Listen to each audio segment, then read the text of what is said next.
A maioria das igrejas e comunidades cristãs definiu o mês de maio como um mês para reforçar as orações em torno da nossa família. E a palavra correta é essa mesmo, reforçar.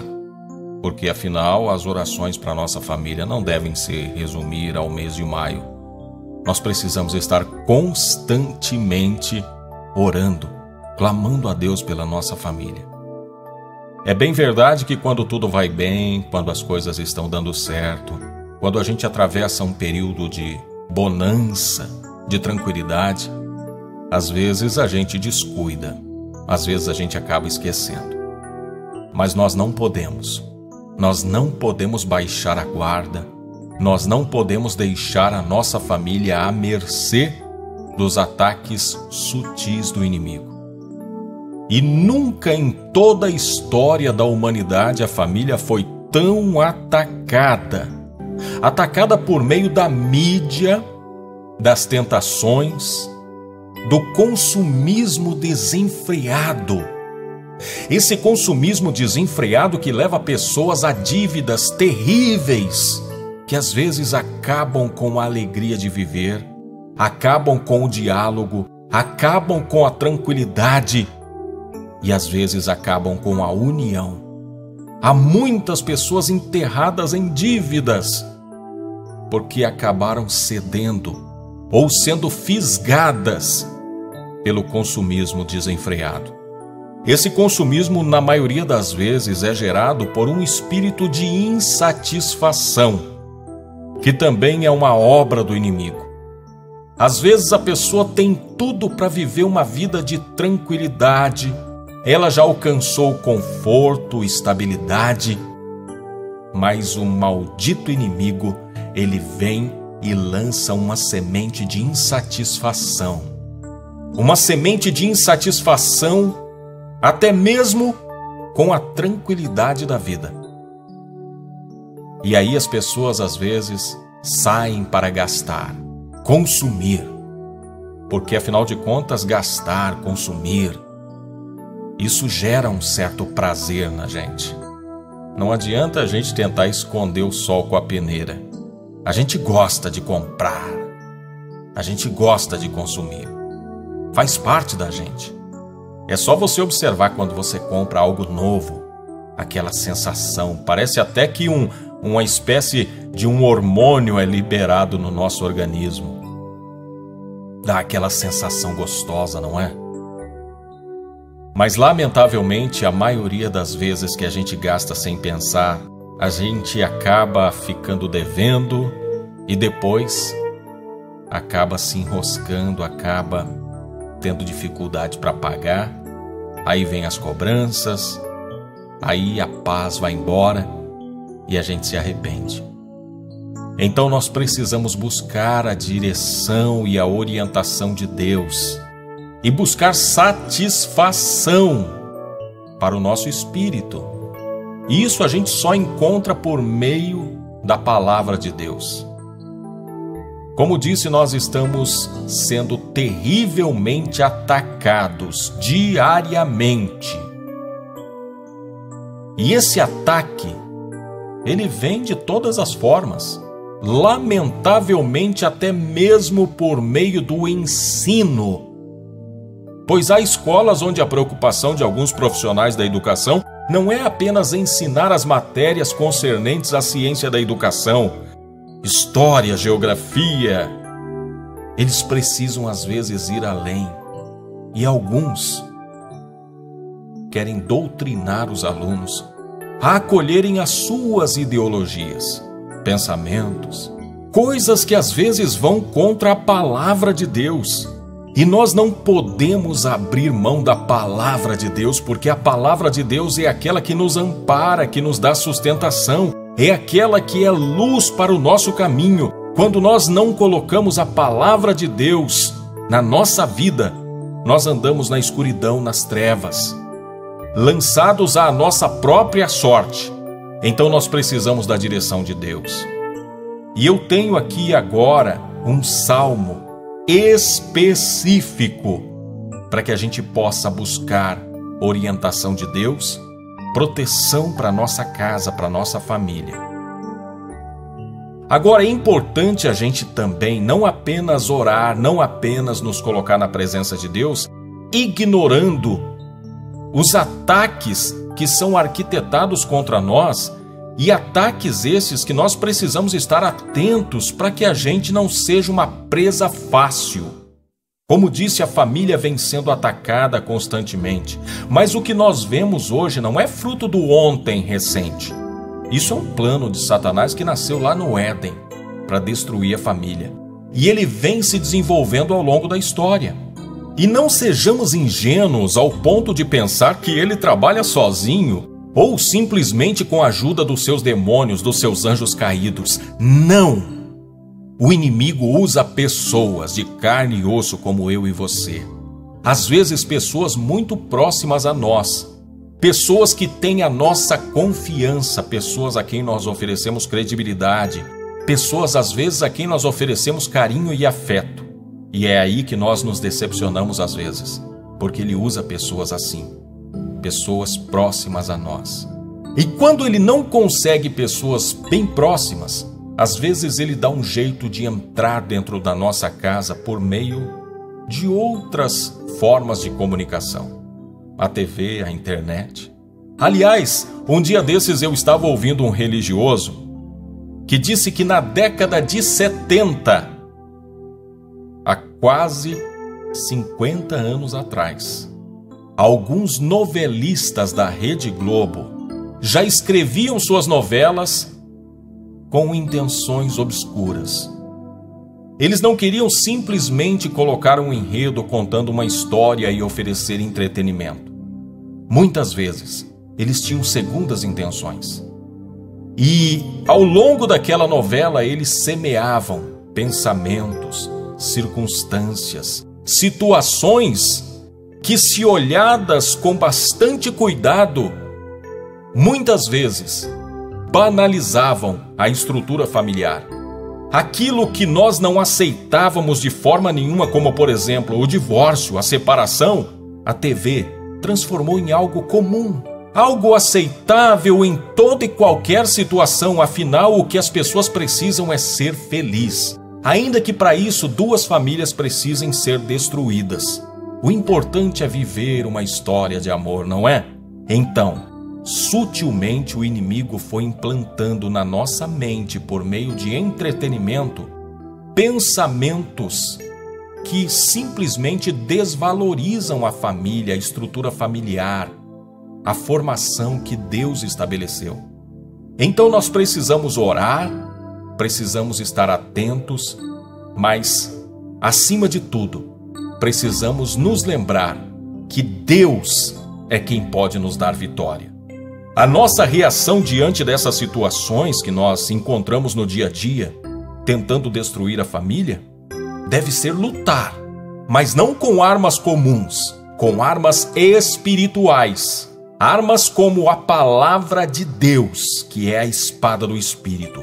Por isso eu convido você a observar o Salmo 127, que é o Salmo da família. O Salmo 127, no verso 1, diz: Se o Senhor não edificar a casa, em vão trabalham os que a edificam.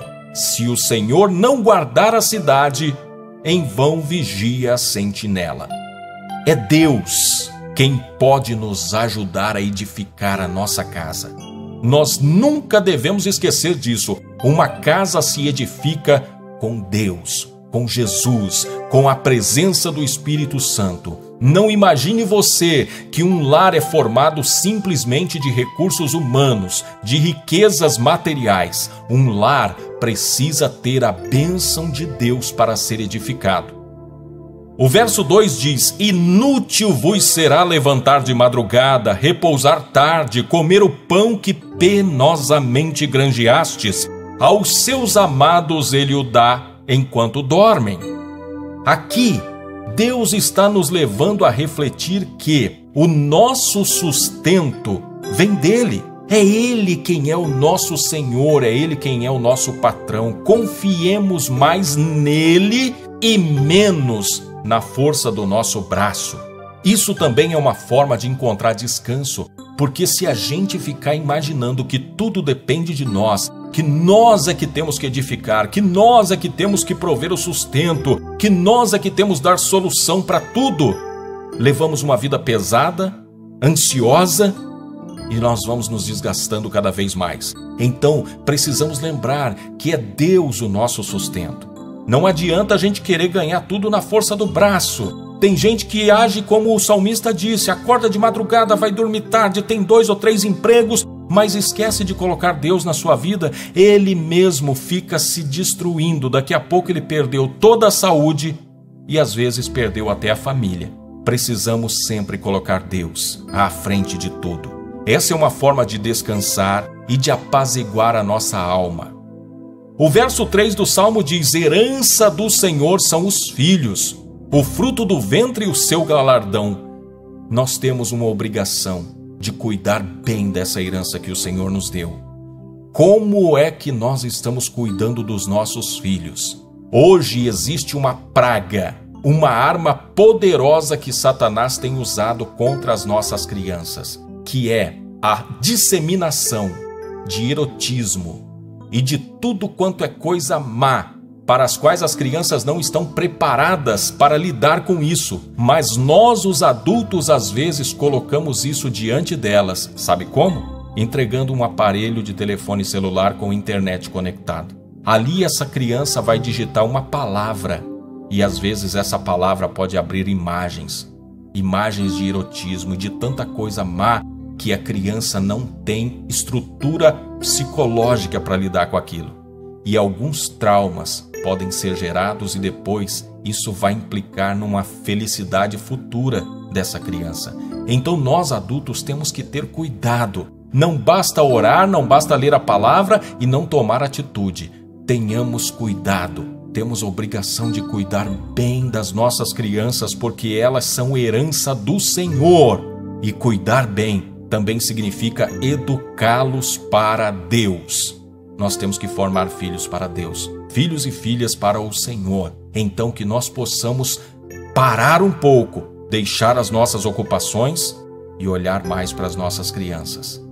Verso 4 diz: como flechas na mão do guerreiro, assim os filhos da mocidade.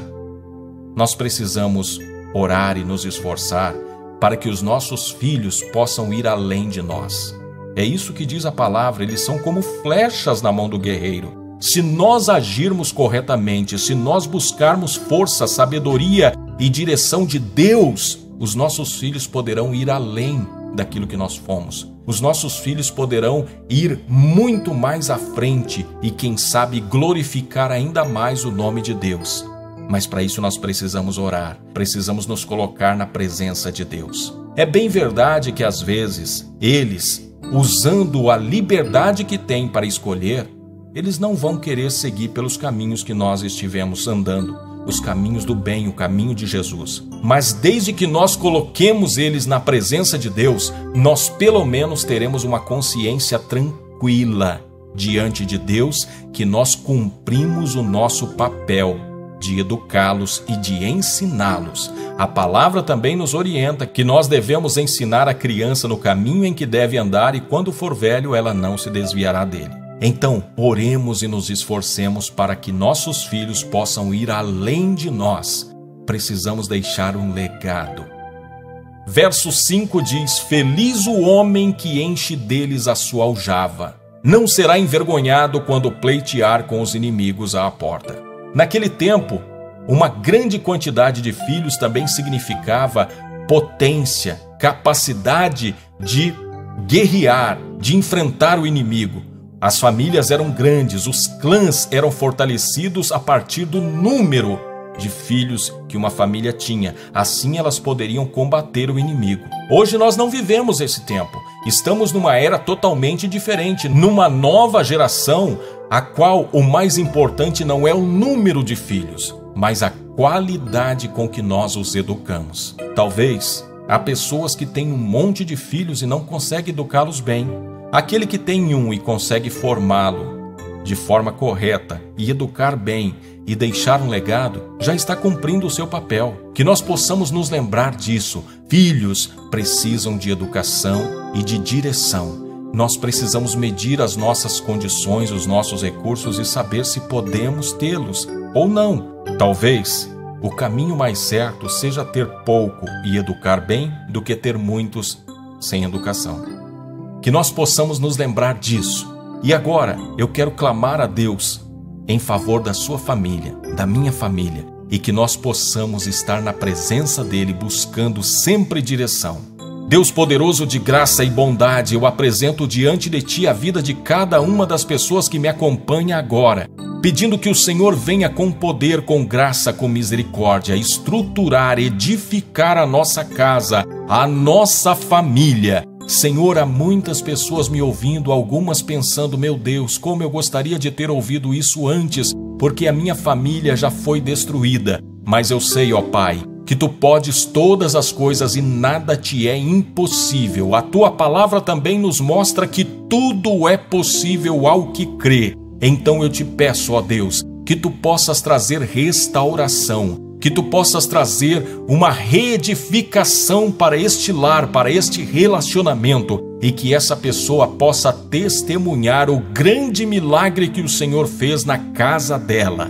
Senhor, cuida da nossa casa, cuida da nossa família, cuida dos nossos filhos, dos nossos pais, dos nossos entes queridos. Nós clamamos pela Tua intervenção divina, fazendo com que a nossa família esteja debaixo da Tua proteção e possa seguir na Tua direção. Senhor, perdoa-nos pelas muitas vezes que erramos, que falhamos em educar os nossos filhos. Perdoa-nos pelas muitas vezes que atribuímos mais atenção e valor aos de fora do que aos de dentro da nossa casa. Perdoa-nos por todas as nossas falhas, pelos nossos erros, pelos nossos pecados cometidos contra a nossa família. Perdoa-nos, ó Pai, por ter pecado contra Ti, desvalorizando aquilo que o Senhor valorizou. Meu Deus, agora nós pedimos, tem misericórdia e compaixão de nós. Ajuda-nos a arrumar a nossa casa, ajuda-nos a edificar a nossa casa, ajuda-nos a ter filhos bem criados e educados no caminho do Senhor. Ajuda-nos para que a nossa união não seja só de boca, nem de aparência, mas seja uma união fortalecida com a presença do Teu Espírito Santo, porque diz a Tua palavra que o cordão de 3 dobras não se quebrará. Então, Senhor, que o Teu Espírito Santo esteja fortalecendo a união de homem e mulher, a união das famílias, a união daqueles que estão diante de Ti agora, clamando por um socorro, clamando pela Tua intervenção divina. Senhor, faz um milagre na nossa casa. Nós colocamos agora, por meio desta oração, toda a nossa família no Teu altar e pedimos, abençoa a nossa família, em nome de Jesus. Amém. Eu creio que há muitas famílias que você gosta, que você ama, que você tem como especiais para você. Eu peço para você enviar para essas famílias agora esta oração. Envie para as famílias de pessoas que você ama, que você gosta. Deixe o seu like no nosso vídeo, assim você ajuda o canal e a palavra de Deus será propagada na internet. Inscreva-se no canal. Que Deus te abençoe.